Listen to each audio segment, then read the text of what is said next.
नमस्कार दोस्तों, स्वागत करती हूँ एक बार फिर से शारदा क्लासेस सीकर में। आज हम देखेंगे कंप्यूटर फंडामेंटल के जितने भी क्वेश्चंस हैं, इस फंडामेंटल वाली यूनिट से बनने वाले वो सारे क्वेश्चन जो किसी ना किसी एग्ज़ाम में आए हैं। सूचना सहायक और कंप्यूटर अनुदेशक हो गया, संगणक हो गया, इन भर्तियों के लिए तो ये वीडियो बहुत इंपॉर्टेंट है ही। इसके अलावा वो सारे एग्ज़ाम्स जैसे सीईटी का एग्ज़ाम हो गया, वो सारे एग्ज़ाम जिनमें कंप्यूटर से क्वेश्चंस आते हैं, कंप्यूटर से रिलेटेड क्वेश्चन आते हैं। और ये वाली जो यूनिट है ना फंडामेंटल वाली, ये सब हर एग्ज़ाम्स में जहाँ कंप्यूटर आता है वो आती ही आती है। जो सबसे इम्पोर्टेंट यूनिट है, इसके क्वेश्चन सबसे ज़्यादा बनते हैं। तो अब हम इस यूनिट से बनने वाले जितने भी क्वेश्चंस हैं वो सारे क्वेश्चन कवर करेंगे। आज के वीडियो में हम सिर्फ 50 क्वेश्चन कवर करने वाले हैं, क्योंकि बहुत सारे क्वेश्चन एक साथ लूँगी तो वीडियो बहुत बड़ा हो जाएगा। तो आप बताना कि 50 क्वेश्चन सही हैं, वीडियो छोटा करना है, बड़ा करना है, जैसा आपको सूटेबल लगे। जो भी आपको चेंजेस करवाना हो तो वो आप कमेंट कर सकते हैं। तो अभी हम स्टार्ट करते हैं पहले क्वेश्चन के साथ। पहला क्वेश्चन हमारे पास है, निम्नलिखित में से कंप्यूटर के 4 प्रमुख कार्य कौन से हैं। तो यहाँ हमारे पास 4 कार्य दिए हुए हैं। उनमें से कंप्यूटर के 4 प्रमुख काम कौन कौन से हैं? Input, motherboard, data, CPU. Data, bit, byte या इनपुट, लर्निंग, थिंकिंग, मॉडलिंग या ट्रांसमिशन, या इनपुट, प्रोसेसिंग, आउटपुट और स्टोरेज। तो आपको पता है कंप्यूटर के जो इम्पोर्टेंट 4 काम है वो होते हैं, सबसे पहले इनपुट देना, उसके बाद जो भी इनपुट दिया है उस पर प्रोसेसिंग करना, और जो प्रोसेसिंग करने के बाद हमें जो भी आउटपुट मिला है वो आउटपुट लेना और उस आउटपुट को कहीं पे स्टोर करना। तो ये जो प्रोसेस है ये हमारा कंप्यूटर का इम्पॉर्टेंट प्रोसेस है। आप देख सकते हो ये यूपीपीसीएल एग्ज़ाम में आया हुआ 2016 में। ये सारे के सारे वही क्वेश्चन लिए हैं मैंने जो किसी न किसी एग्ज़ाम में आए हैं। नेक्स्ट क्वेश्चन की हम यहाँ बात करते हैं, इनपुट। नेक्स्ट क्वेश्चन अगर हम देखें तो ये हमारे पास हो गया इनपुट, प्रोसेसिंग, आउटपुट, स्टोरेज को सम्मिलित रूप से क्या कहते हैं। तो हमने अभी जैसे देखा इनपुट, प्रोसेसिंग, आउटपुट और स्टोरेज, लास्ट क्वेश्चन में भी हमने ये देखा। इन सबको एक साथ अगर मिला दिया जाए तो इन सबको मिला के हम क्या कहते हैं, तो ये हमारा क्या कहलाती है, कंप्यूटर सिस्टम यूनिट कहलाती है। कि इनपुट, प्रोसेसिंग, आउटपुट और स्टोरेज का ये कंप्लीट जो पैकेज है, इसको एक साथ अगर बोला जाए तो क्या बोला जाता है, कंप्यूटर सिस्टम यूनिट बोली जाती है। नेक्स्ट क्वेश्चन की यहाँ पे बात करें तो तीसरा क्वेश्चन हमारे पास है, यूजर ने कंप्यूटर को एक गणना करने की प्रक्रिया हेतु आंकड़े प्रदान किए और इन आंकड़ों सहित डेटा क्या कहलाएगा। जैसे आप हो, आपने कंप्यूटर को कुछ डेटा दिया है, तो वो जो डेटा आपने दिया है वो डेटा क्या कहलाता है। कहने का मतलब ये है कि जो भी कोई भी यूजर है वो कंप्यूटर को यूज़ कर रहा है और गणना करने के लिए वो कोई आंकड़े देता है, तो वो आंकड़े डेटा, आंकड़ों सहित जो डेटा है वो क्या कहलाएगा, तो वो हमारी कहलाएगी इनपुट। हम कंप्यूटर में जो भी देते हैं, कोई भी इंफॉर्मेशन देते हैं, कोई भी डेटा देते हैं, तो वो हमारा क्या कहलाता है, इनपुट कहलाता है। नेक्स्ट हो गया, ये एक पंजाब पटवारी एग्जाम में आया हुआ आप देख सकते हैं। नेक्स्ट क्वेश्चन हो गया हमारे पास, निम्नलिखित में से इनपुट चरण का भाग नहीं है। इनमें से कौन सा ऐसा है जो इनपुट चरण का भाग नहीं है। तो डेटा कैप्चर हो गया, निर्देशों का प्रदर्शन हो गया, या डेटा संग्रहण हो गया, या इनकोडिंग हो गया। तो इनमें से क्या चीज़ है जो इनपुट चरण का भाग नहीं। तो कोई भी डेटा को कैप्चर करना, ये तो क्या हो गया, इनपुट ही हो गया। इसके अलावा डेटा को संग्रहण करना, ये भी क्या है, इनपुट है। इनपुट डेटा को स्टोर करते हैं सबसे पहले, इसके बाद इनकोडिंग करना, ये भी एक इनपुट का ही पार्ट हो गया। लेकिन अगर हम बात करें निर्देशों का प्रदर्शन करना, तो ये तो किसका पार्ट हो गया, ये तो आउटपुट का पार्ट हो गया ना। तो हमारे पास ऑप्शन नंबर हो जाएगा बी। नेक्स्ट क्वेश्चन देखते हैं, क्वेश्चन नंबर 5। जो कुछ कंप्यूटर में टाइप, सबमिट या ट्रांसमिट किया जाता है उसे कंप्यूटर में क्या कहते हैं। हमने कंप्यूटर में कुछ भी टाइप किया है, सबमिट किया है या ट्रांसमिट किया है, तो वो सब क्या कहलाता है, हमारा इनपुट कहलाता है। ये आपका पास राजस्थान एलडीसी एग्ज़ाम 2018 में आया हुआ क्वेश्चन है। नेक्स्ट देखते हैं, कंप्यूटर में डेटा दर्ज करने के लिए निम्नलिखित में से किसका उपयोग किया जाता है। तो कंप्यूटर में अगर हमें डेटा देना होता है तो हम किसका उपयोग करते हैं, इनपुट डिवाइसेज का यूज़ करके हम डेटा को इनपुट करते हैं, तो इनपुट डिवाइसेज का प्रयोग किया जाता है। नेक्स्ट क्वेश्चन देखेंगे, किसी यूजर द्वारा कंप्यूटर को दिया जाने वाला डेटा एवं सूचना क्या कहलाती है। इसके अलावा 2 क्वेश्चन पूछ लिए गए एक साथ ही। एक तो सबसे पहले हम डेटा, कोई भी क्वेश्चन है हमारे पास, कोई भी यूजर है वो डेटा या सूचना जब कंप्यूटर को देता है तो उस टाइम पे वो क्या कहलाती है। दूसरा का है कि जब डेटा या सूचना कंप्यूटर को दी जाती है तो देने के लिए हम किसका प्रयोग करते हैं। तो हम अगर कंप्यूटर को डेटा या सूचना देते हैं तो हमने अभी देखा था वो क्या कहलाती है, हमारी इनपुट कहलाती है। और अगर हम डेटा या सूचना अगर हम देते हैं तो वो उसके लिए हम किस चीज़ का यूज़ करते हैं, तो इनपुट डिवाइसेज का यूज़ करते हैं। तो ये हमारे पास ऑप्शन नंबर हो जाएगा सी, कि डेटा और सूचना देने के लिए हम देते हैं वो तो इनपुट कहलाती है, और इनपुट को प्रदान करने के लिए हम किसका यूज़ करते हैं, इनपुट डिवाइसेज का यूज़ करते हैं। नेक्स्ट हो जाएगा इंफॉर्मेशन और कमांड कैप्चर करने के लिए किस प्रकार के उपकरण का प्रयोग किया जाता है। आउटपुट डिवाइस का, इनपुट डिवाइस का, स्टोरेज का या प्रोसेसिंग का। तो आपको पता है कोई भी इंफॉर्मेशन या कमांड है उसको कैप्चर करने के लिए हम किसका प्रयोग करेंगे, तो इनपुट डिवाइसेज का यहाँ पे प्रयोग किया जाता है।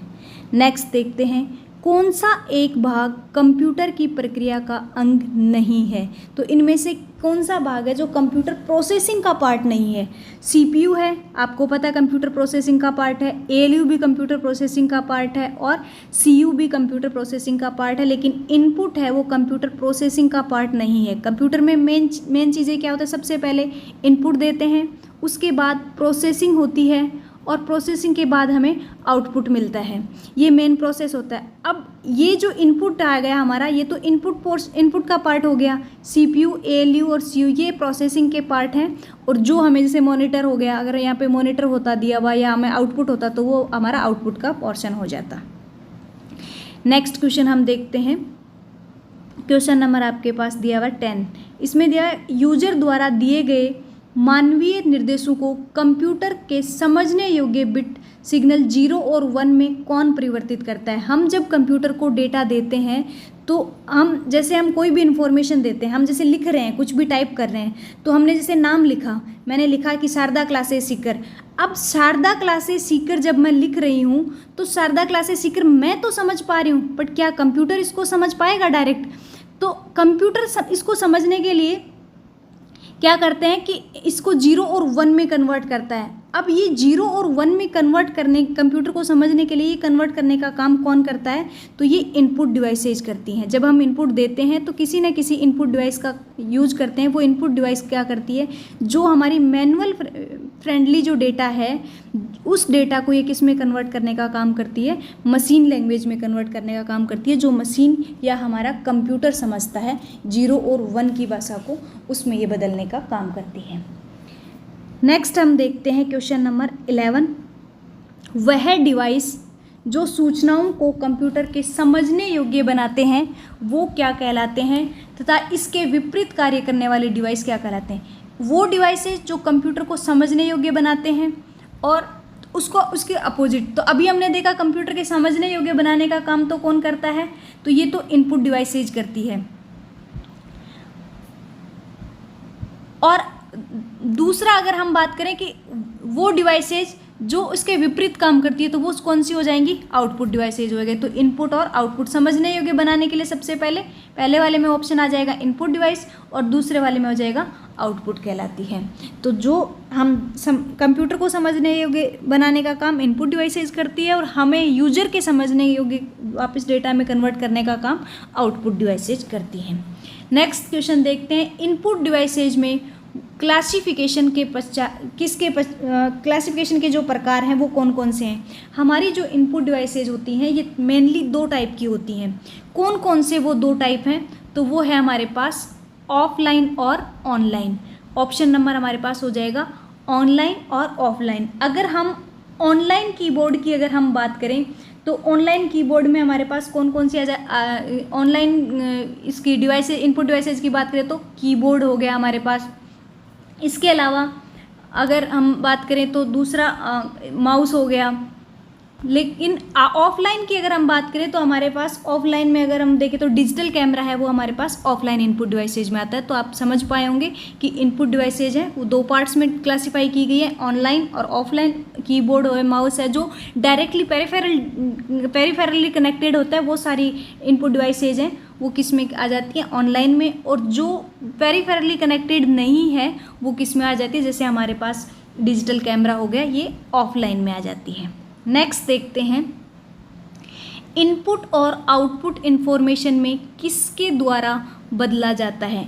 कोई भी इनपुट को आउटपुट या इंफॉर्मेशन में हम किसके द्वारा बदलते हैं, तो ये हम बदलते हैं सीपीयू के द्वारा। सीपीयू के द्वारा हम प्रोसेसिंग करते हैं। तो सीपीयू क्या करता है, जो भी हम इनपुट देते हैं उसको आउटपुट में या इंफॉर्मेशन में कन्वर्ट करने का काम कौन करता है, सीपीयू करता है। सीपीयू की फुल फॉर्म पूछ ली जाती है, तो सीपीयू की अगर आपसे पूछ ली जाए फुल फॉर्म तो ये कहलाता है हमारा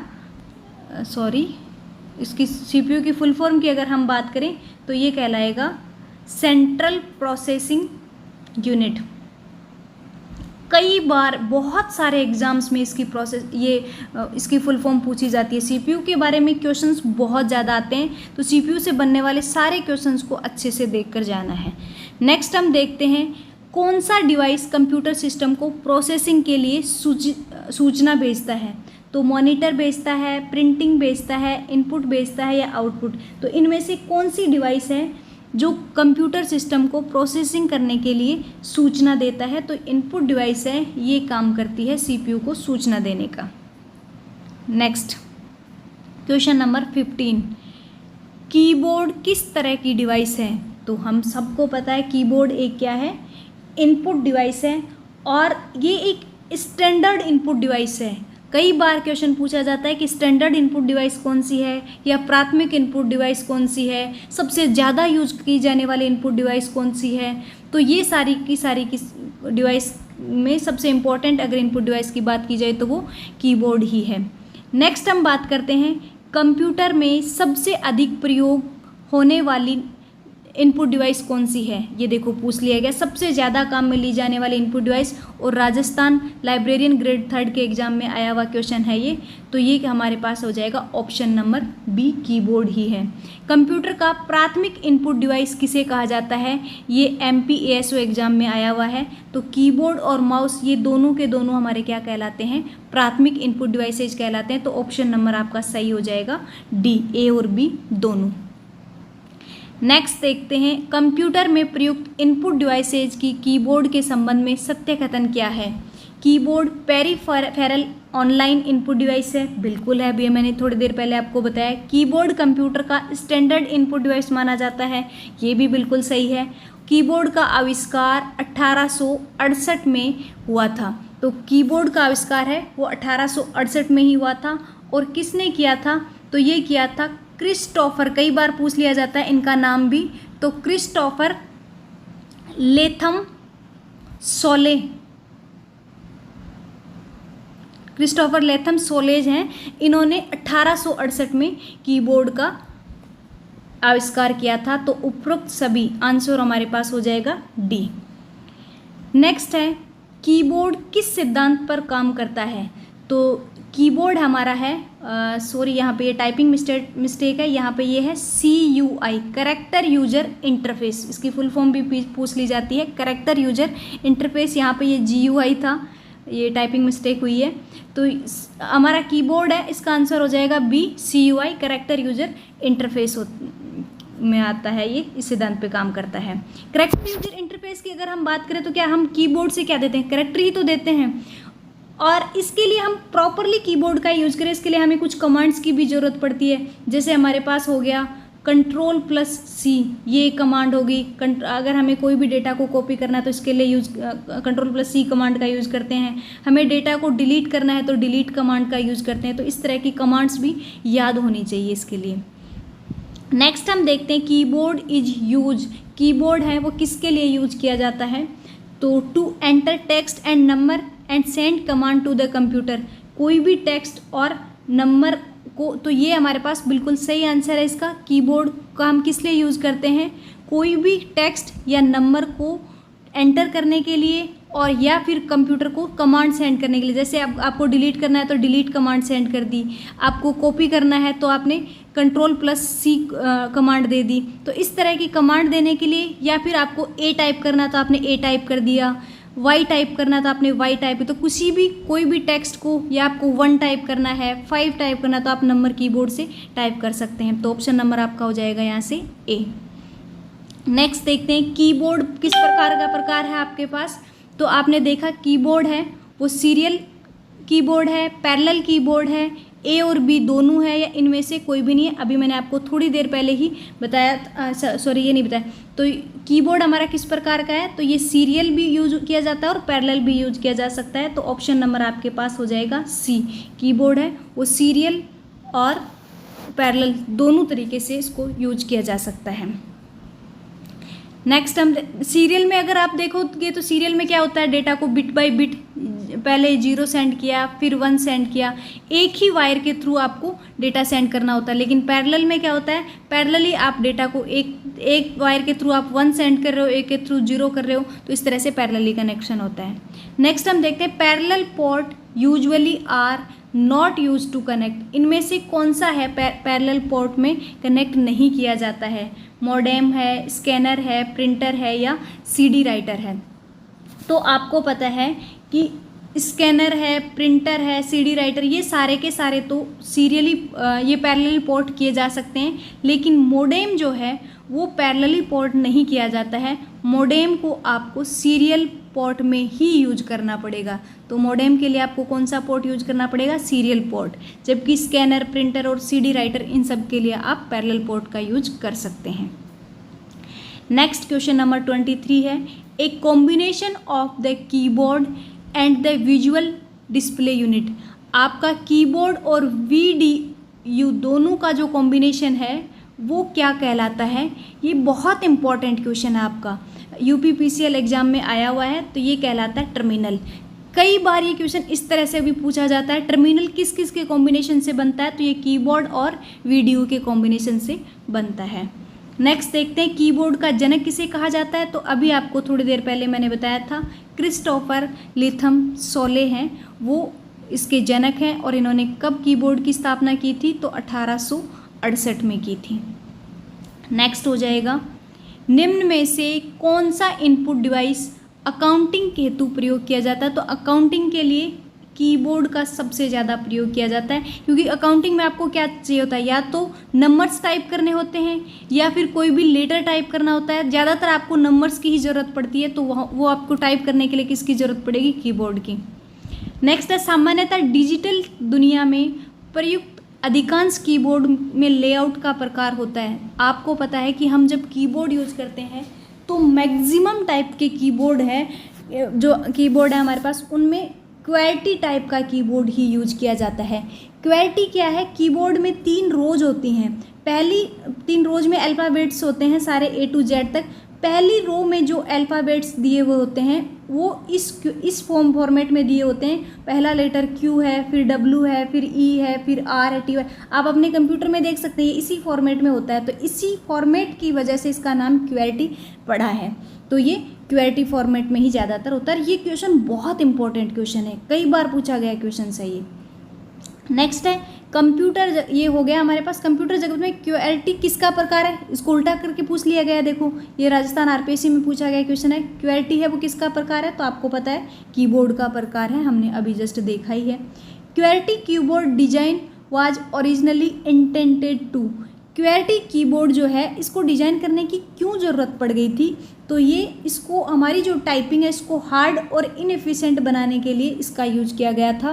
ये बहुत इंपॉर्टेंट क्वेश्चन है और ये कंप्यूटर अनुदेशक में भी आया था, काफ़ी एग्जाम्स में आया हुआ क्वेश्चन है ये। नेक्स्ट है क्वेर्टी रेफर। अब आप देख रहे हो कि क्वेर्टी से रिलेटेड कितने एग्जाम्स में इसी क्वेश्चन को घुमा फिरा के किस किस तरह से पूछ लिया गया है, तो ये आपको ध्यान देने वाली बात है। क्वेर्टी रेफर टू, क्वेर्टी किसको रेफर करता है, तो हमने अभी अभी देखा है कि क्वेर्टी है वो किसको रेफर करता है, arrangement of keys on standard English computer keyboard और टाइपराइटर। हमारे पास जो स्टैंडर्ड इंग्लिश कंप्यूटर कीबोर्ड या जो टाइपराइटर है उसकी कीज़ का जो अरेंजमेंट होता है उसी को हमने क्या कहा है, QWERTY का है। जैसे मैंने आपको बताया पहली रो है उसमें जो कीज़ दी हुई है, कीज़ का जो अरेंजमेंट दिया गया है उसी को हम क्या कह रहे हैं, QWERTY कीबोर्ड, QWERTY कह रहे हैं। उसी के नाम पे इसको कीबोर्ड का नाम भी रखा गया है। नेक्स्ट देखते हैं, प्रत्येक कीबोर्ड पर एरो कीज की संख्या होती है। आपको पता है कि कीबोर्ड पर एरो कीज की संख्या होती है, वो इस तरह से आपको दी हुई मिलेंगी। ये एरो कीज की कितनी होती हैं, 4 होती हैं। अपवर्ड, डाउनवर्ड, लेफ्ट और राइट, ये 4 होती हैं। नेक्स्ट हम देखते हैं, the arrow keys, home keys, and keys या फिर up page, down page keys, ये सारी की सारी जो कीज आती हैं वो किसे क्लासिफाई करती है, फंक्शन कीज को, स्पेशल पर्पज़ कीज को, स्टैंडर्ड को या नेविगेशन कीज को। तो ये सारी की सारी किस में आती है, नेविगेशन कीज में आती है। जितनी भी कीज आप देखोगे जो आपके कर्सर को मूव करवाने का काम कर रही है, वो सारी की सारी कीज किस में आती है, नेविगेशन कीज में। नेविगेशन कीज याद करने का है, कई बार पूछ लिया जाता है, इनमें से आपको दे दिया कि एंड की है वो किसका टाइप है, वो किस में आती है, आप इनमें से देख दिया। एरो कीज तो सबको याद रह जाएगी, लेकिन जो कन्फ्यूजन होता है वो आगे वाली इन कीज में होता है। तो आपको इतना ध्यान रखना है कि जो की है वो आपके कर्सर को मूव करने का काम कर रही है ना, वो सारी की सारी किस में आती है, नेविगेशन कीज में आती है। नेक्स्ट हम देखते हैं, एक सामान्य कीबोर्ड पर टोटल कीज की संख्या कितनी होती है। नॉर्मली अगर हम कीबोर्ड पे देखें तो टोटल कीज की संख्या कितनी होती है, इस ऑप्शन के हिसाब से अगर हम देखें तो 104 है। आजकल के जो कीबोर्ड आते हैं वर्तमान टाइम में आप उसमें देखते हो कीज की संख्या कितनी आती है, 108। यहाँ आपके पास ऑप्शन के हिसाब से क्या आ गया, 104। अभी जो क्वेश्चन आ रहा है अगर आपके पास ऑप्शन 108 दिया हुआ है तो 108 ही करना है। नेक्स्ट, वह विशेष कूट संख्या, एक ऐसी स्पेशल कूट संख्या जो किसी कीबोर्ड की किसी कुंजी को दबाने या दबाई हुई कुंजी को छोड़ने पर कीबोर्ड को सेंड की जाती है, उसे क्या कहते हैं। एक ऐसी कोड संख्या जिसको कोई भी कंप्यूटर से हम कोई की को प्रेस करते हैं या तो तब, या उस प्रेस की हुई की को छोड़ते हैं तब वो कंप्यूटर को सेंड कर दी जाती है, उस की कोड को हम क्या कहते हैं, की कोड कहते हैं। ऑप्शन नंबर हमारे पास हो जाएगा डी, की कोड कहलाता है वो। कंप्यूटर कुंजी पटल कीबोर्ड की कुंजी उत्पन्न करती है। कीबोर्ड की कुंजी वो क्या उत्पन्न करती है, अनुदेश कोड। अनुदेश की क्या है, की कोड को ही हम अनुदेश की कहते हैं। ये भी क्या कहलाता है, की कोड ही कहलाता है, इसको हिंदी में अनुदेश कोड कहते हैं। नेक्स्ट है ब्लिंकिंग पॉइंट, जो टेक्स्ट में आपकी पोजीशन दर्शाता है कि आप कहाँ पे काम कर रहे हैं कंप्यूटर में, तो वो क्या कहलाता है, उसको हम ब्लिंकिंग पॉइंट को क्या कहते हैं, कर्सर कहते हैं। जहाँ हम काम कर रहे होते हैं, हमारा कर्सर जहाँ पे होता है वहाँ पे एक ब्लिंकिंग पॉइंट दिखाता है, तो वो हमारा है, वो पोजीशन को दर्शाता है, वो क्या कहलाता है, तो कर्सर कहलाता है। Next question number 36, computer keyboard पर सबसे ऊपर की पंक्ति में F1 से F12 फंक्शन की, ये F12 तक जो बटन्स कीज होती हैं उनको क्या कहा जाता है, तो ये फंक्शन कीज कहलाती है। फंक्शन की आपकी कितनी होती है, F1 से लेके F12 तक, तो टोटल कितनी होगी, 12 फंक्शन कीज होती हैं। ये शॉर्टकट कीज जो दी हुई हैं या फंक्शन कीज के जो फंक्शंस हैं, कौन कौन सी फंक्शन कीज, F1 किस लिए काम में आती है, F2 किस लिए आती है, इन सब के लिए इस चैनल पे आपको शॉर्ट वीडियोज़ मिल जाएंगे और शॉर्टकट कीज के वीडियोज़ भी मिल जाएंगे, तो वहाँ जाके आप इनको देख सकते हैं, क्योंकि शॉर्टकट कीज से रिलेटेड क्वेश्चन हर एग्ज़ाम में 1-2 क्वेश्चन आपको मिल ही जाता है। आप किसी भी तरह का कोई भी एग्ज़ाम दे रहे हैं जिसमें कंप्यूटर आ रहा है, तो शॉर्टकट कीज बहुत इंपॉर्टेंट रोल प्ले करते हैं। फुल फॉर्म और शॉर्टकट कीज ये बहुत इंपॉर्टेंट है। नेक्स्ट हम बात करते हैं, कंप्यूटर कीबोर्ड पर फंक्शन कीज की संख्या कितनी होती है, तो F1 से लेके F12 तक कितनी होगी, 12 संख्या होगी। टोटल फंक्शन कीज कितनी होती है, 12 होती है।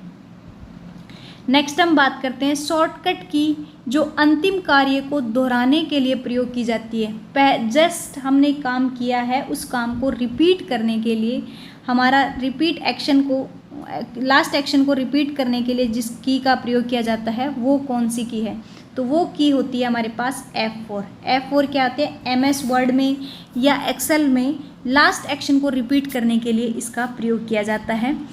या हम इसको कहें तो रीडू की तरह भी ये एक तरह से काम करता है। ये तो डायरेक्ट F4 है। अगर हम इस F4 को Alt+F4 यूज करते हैं तो Alt+F4 का यूज कोई भी हमारे पास विंडो है और विंडो में हम कोई भी प्रोग्राम ओपन कर रखे हैं तो उसको क्लोज करने के लिए Alt+F4 का यूज़ करते हैं। हमने एक कोई भी विंडो कोई भी जैसे मान लो क्रोम ओपन कर रखा है और क्रोम में आपने बहुत सारे टैब ओपन किए हुए हैं, आपने कई सारे टैब ओपन कर रखे हैं, तो उन सारे टैब को अगर आपको एक साथ बंद करना है, कंप्लीट क्रोम को ही बंद करना है आपको, तो उसके लिए आप Alt+F4, सिर्फ क्रोम के लिए नहीं होता है, किसी भी प्रोग्राम के लिए होता है, लेकिन मैंने आपको एक एग्जाम्पल दिया है। अगर आपको सिर्फ एक्टिव विंडो को ही बंद करना है, एक्टिव टैब को ही बंद करना चाहिए, तो सारे टैब को एक साथ बंद करने के लिए Alt+F4 यूज़ करते हो। अगर आप कंट्रोल के साथ आप अगर F4 का यूज़ करते हो तब आप एक्टिव टैब को ही बंद कर पाओगे। सारी टैब एक साथ बंद करनी है तो आप किसका प्रयोग करेंगे, तो आप Alt+F4 का यूज़ करेंगे और एक्टिव टैब को बंद करने के लिए Ctrl+F4 का यूज़ करेंगे। और सिंपली F4 किसके लिए यूज़ किया जाता है, लास्ट एक्शन को रिपीट करने के लिए। तो आई थिंक आप तीनों इन तीनों में कंफ्यूज नहीं होंगे। नेक्स्ट अगर हम बात करते हैं, यहाँ पे हम बाकी सारे कीज़ की भी अगर हम यहाँ बात कर लेते हैं तो F2 है वो किसके लिए काम में ली जाती है, रीनेम के लिए यूज की जाती है।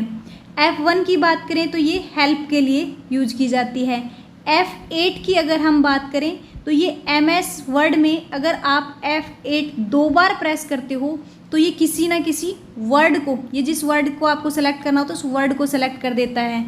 अगर आप इसको 3 बार प्रेस करते हो तो ये या तो लाइन को या पैराग्राफ को सेलेक्ट करने का काम करता है। तो आई थिंक ये आपके लिए इम्पोर्टेंट रहा होगा, इनसे रिलेटेड क्वेश्चन भी पूछा जाता है।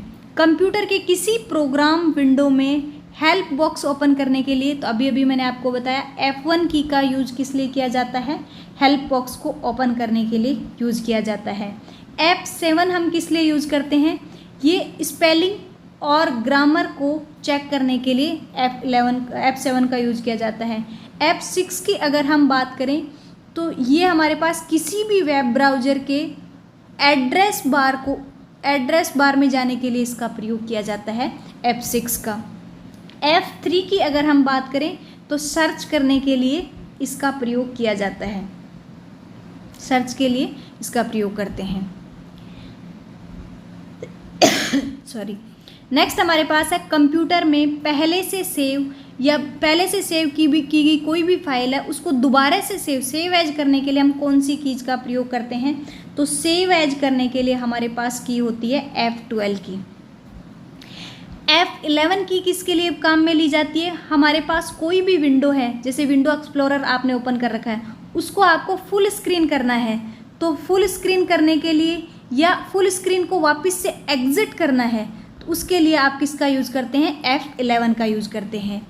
F10 आपके लिए क्यों यूज हो, F10 किसके लिए यूज़ करते हैं, मेन्यू बार में जाने के लिए, किसी भी प्रोग्राम के विंडो के मेन्यू बार में जाने के लिए आप F10 का प्रयोग करते हैं, या मेन्यू बार को एक्टिव करने के लिए F10 का प्रयोग करते हैं।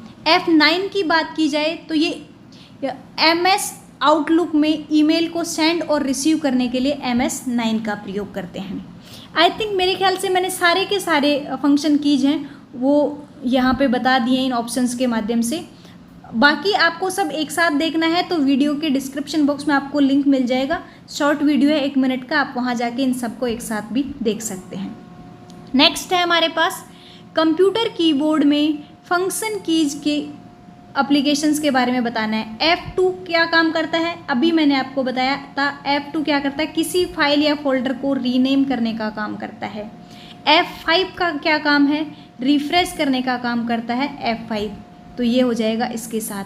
F7 का क्या काम होता है, स्पेलिंग और ग्रामर को चेक करने के लिए F7 का काम करते हैं। F11 है वो किसी भी वेब ब्राउज़र को फुल स्क्रीन करने के लिए, या फुल स्क्रीन है ऑलरेडी तो उसको एग्जिट करने के लिए F11 का यूज करते हैं।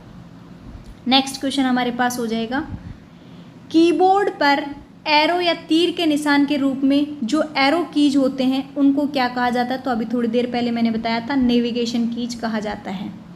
नेक्स्ट है किसी स्पेशल फंक्शन को करने के लिए कौन सी कीज किसी अन्य कीज के साथ काम में ली जाती है। तो आपको पता है फंक्शन की तो नहीं ली जाती है, नंबर कीज भी नहीं ली जाती, डिलीट की भी नहीं ली जाती, कंट्रोल की है, उसको हम किसी भी स्पेशल फंक्शन के लिए, जैसे आपको कॉपी करना है तो कॉपी करने के लिए आप कंट्रोल के साथ +C का प्रयोग करेंगे तो वो आपको कॉपी कर देगी। अगर आप कंट्रोल के साथ V का प्रयोग करेंगे तो पेस्ट हो जाएगा। तो इस तरह से आप इसको कॉम्बिनेशन कीज भी कहा जाता है या स्पेशल फंक्शन कीज भी कहा जाता है। नेक्स्ट हम देखते हैं क्वेश्चन नंबर, अगर वीडियो आपको लंबा लग रहा है, वैसे तो ये आपके लिए बहुत इंपॉर्टेंट वीडियो है, लेकिन आपको अगर ज़्यादा बड़ा लग रहा है तो आप इसकी स्पीड बढ़ा के भी देख सकते हैं। आपके हर एग्ज़ाम के लिए इंपॉर्टेंट वीडियो है ये, तो आप उसको स्पीड बढ़ा के जल्दी जल्दी भी देख सकते हैं। नेक्स्ट है कंट्रोल और शिफ्ट की किस प्रकार की कीज है। तो जैसे मैंने अभी आपको बताया कि ये कॉम्बिनेशन कीज भी होती है और इनको मॉडिफायर कीज भी कहा जाता है। कंट्रोल हो गई, शिफ्ट हो गया, ऑल्ट हो गया, जो किसी दूसरी कीज के साथ यूज करके यूज किया जाता है, इसलिए उनको कॉम्बिनेशन कीज, मॉडिफायर कीज भी कहा जाता है। नेक्स्ट हमारे पास आ जाएगा स्पेशल टास्क के लिए अन्य कुंजियों के साथ किन किन कुंजियों का प्रयोग किया जाता है। अगर हमें स्पेशल टास्क परफॉर्म करना है तो हम कंट्रोल का, शिफ्ट का, ऑल्ट का यूज़ करते हैं। तो यहाँ पे ऑल्ट तो दिया हुआ नहीं है, कंट्रोल और शिफ्ट ऑप्शन नंबर बी में दे रखा है। नेक्स्ट है which of the following is not a modifier keys in an IBM compatible computer. किसी भी IBM जो कंप्यूटर है उसके कंपेटेबल कंप्यूटर में इनमें से कौन सी मॉडिफायर कुंजी है वो नहीं होती है। तो आपको पता है कंट्रोल होती है। इसने पूछा है कि कौन सी एक कुंजी नहीं होती है, तो नहीं होती है तो ये टैब नहीं होती है इसमें। IBM की अगर बात कर रहा है ये, तो इसमें कौन सी नहीं होती है, टैब कुंजी नहीं होती है। कंट्रोल होती है, शिफ्ट होती है, विंडो होती है, लेकिन टैब नहीं होती है। ऑप्शन नंबर हो जाएगा यहाँ पे आपका C। नेक्स्ट हो जाएगा क्वेश्चन नंबर 47। कितने क्वेश्चन आपके सही हुए हैं इन 50 क्वेश्चंस में से? कमेंट बॉक्स में ज़रूर लिखना है, ज़रूर बताना है कि आपके कितने क्वेश्चन बिना मेरे आंसर बताने से पहले ही आपने सही कर दिया है। तो वो क्वेश्चन आपको लिखना है कि आपके कितने क्वेश्चन सही हुए हैं। कंट्रोल, शिफ्ट और ऑल, कंट्रोल शिफ्ट और ऑल नहीं, ये ऑल्ट है, सॉरी ये टाइपिंग मिस्टेक है, ALT ऑल्ट है। और ऑल्ट है ये सारे के सारे क्या कहलाते हैं? तो ये एडजस्टमेंट कीज कहलाती हैं, फंक्शन कीज कहलाती है, मॉडिफायर कीज कहलाती है, या अल्फान्यूमेरिक कीज कहलाते हैं। मैंने आपको कहा कंट्रोल शिफ्ट और ऑल्ट है ये मॉडिफायर या कॉम्बिनेशन कीज कहलाती है। नेक्स्ट हो जाएगा the wild card character for matching any number of character is. तो किसी भी नंबर ऑफ कैरेक्टर की मैचिंग के लिए जो वाइल्ड कार्ड कैरेक्टर होता है इसको क्या कहा जाता है? हाइपन साइन कहा जाता है, एम्परसेंट साइन कहा जाता है, एस्ट्रिक्स साइन कहा जाता है, या डॉलर का साइन कहा जाता है। तो वाइल्ड कार्ड कैरेक्टर के लिए मैचिंग के लिए हम जो यूज़ करते हैं वो कहलाता है हमारा एस्ट्रिक्स साइन। एस्ट्रिक्स साइन क्या होता है? इस तरह से स्टार बना हुआ होता है, स्टार की शेप बनी हुई होती है, उसको हम कहते हैं एस्ट्रिक्स साइन। नेक्स्ट क्वेश्चन हमारे पास हो जाएगा स्टार्ट या विंडो में मेन्यू लिस्ट ओपन करने के लिए कौन सी शॉर्टकट की का प्रयोग किया जाता है? तो आप जब कंप्यूटर में या तो स्टार्ट मेन्यू लिस्ट या विंडो मेन्यू लिस्ट ओपन करते हैं तो उसके लिए कौन सी कीज प्रयोग की जाती है? तो कंट्रोल एस्केप की का भी यूज कर सकते हो, या डायरेक्ट कंप्यूटर कीबोर्ड पे एक विंडो की दी हुई होती है उसका दोनों का यूज करके कर सकते हो। ऑप्शन नंबर हो जाएगा आपके पास C, बोथ A और B, दोनों का यूज करके आप मेन्यू लिस्ट को ओपन कर सकते हो। नेक्स्ट आपके पास है, और आज के वीडियो का लास्ट क्वेश्चन है, किसी प्रोग्राम विंडो को बंद करने का शॉर्टकट की क्या है? किसी भी प्रोग्राम विंडो है और उसको आपको बंद करना है, तो बंद करने की जो शॉर्टकट की आपकी कहलाती है वो कहलाती है Alt+F4। ऑप्शन नंबर C अभी थोड़ी देर पहले मैंने बताया था। Alt+F4 से हम प्रोग्राम विंडो को बंद कर सकते हैं, लेकिन ओनली आपको एक्टिव टैब ही बंद करनी होती है। तो वहाँ आपको किसका यूज़ करते हैं? अगर आपको दिया होता कि किसी प्रोग्राम विंडो में एक्टिव टैब को बंद करने की शॉर्टकट की, तो वो हो जाती है हमारे पास Ctrl+F4।